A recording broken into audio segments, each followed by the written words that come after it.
سلام دوستان، خوش آمدید به یک ویدیوی جدید از کانال آموزش. امروز قرار است برایتان آموزش بدهیم که چطور صداهای اطراف و خشش صداهای اطرافتان را کاهش دهید یا از بین ببرید. قبل از شروع ویدیو لطفا کانال ما را لایک کنید، سابسکرایب کنید و زنگوله را فشار دهید تا از ویدیوهای جدید ما با خبر شوید.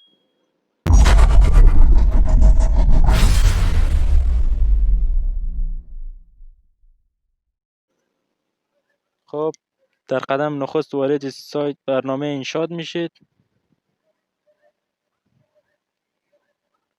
یک ویدیو برایتان انتخاب میکنید.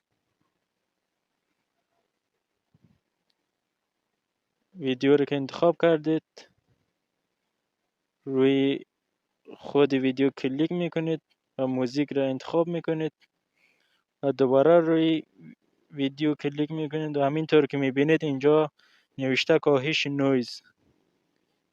نویز را میزنید و صدا را آخر میکنید و تیگ را فعال میکنید. الان گوش دهید. زمانی که گوشیتون زنگ خورد و نخواستین طرف مقابلتون صدای اطراف رو بشنوه، تماس جواب میدین، کنترل سنتر رو میکشیم پایین، مایک مود رو نگه میداریم میذاریم. خب الان کاهش نویز را غیر فعال میکنیم و صدا را گوش میدیم. زمانی که گوشیتون زنگ خورد و نخواستین طرف مقابلتون صدای اطراف رو بشنوه، تماس جواب میدین، کنترل سنتر رو میکشیم پایین، مایک مود رو نگه میداریم.